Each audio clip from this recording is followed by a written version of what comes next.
যদি এক ব্যক্তি রোজা রাখছে, সে জানে না, ভুলে গেছে যে আমি রোজাদার, মনে নাই, পেট পুরায় পানি খেয়েছে, রোজা আছে না গেছে? কাজা, কাফারা, গুনা, জন্মের মতো পানি খেয়েছে, গুনাও নাই, কাজাও নাই, কাফারাও নাই। আর ওই ব্যক্তি এক ফোঁটা পানি খেয়েছে, কাজাও আছে, কাফারাও আছে। ঘটনাটা কি? আদম আলাইহিস সালাতু ওয়াস সালাম আল্লাহ পাকের নাফরমানি করিয়া গন্ধম খান নাই, আল্লাহর ইশক এবং মুহাব্বতে পড়িয়া গন্ধম খাইছেন। তা আবার বুঝেন নাকি? শয়তান আদমের কাছে কসম করছে, হে আদম, তুমি কি জানো এই গন্ধম খাইতে নিষেধ করছে কেন? কল না, তা তো জানি না। কলে আল্লাহ পাকের অভিপ্রায় হলে তোমাকে দুনিয়াতে পাঠায় দিবে, আর এই গন্ধম ফল খাইলে তাকে আর জান্নাত থেকে বের করার কোনো আইন নাই। কি নাই? তা আদম তো আল্লাহ পাকের আশেক, আল্লাহ পাকের পাগল।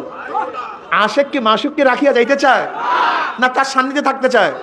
আর আপনারা জানেন, যখন ইশক এবং মুহাব্বত চলে আসে তখন আকল, সাধারণ আকল কাজ করে না। আশেকারা মিল্লাতবুজ হাবজুদা, আশেকারা মিল্লাতবুজ হাব খোদা। দেখবেন কেউ যদি কারোর প্রেমে পড়ে, তখন তার সাধারণ জ্ঞান থাকে না, সাধারণ কাজ করে না। বিবি জুলাইখা ইউসুফ আলাইহিস সালাতু ওয়াস সালাম প্রেমে পড়ছেন, জানেন কি জানেন না? ইউসুফের নামে সর্বস্ব সব শেষ করছে পাগলি। এমন কোনো জিনিস নাই যা ব্যয় করে নাই, ত্যাগ করে নাই। যদি কেউ বলতো তোমার ইউসুফকে দেখছি,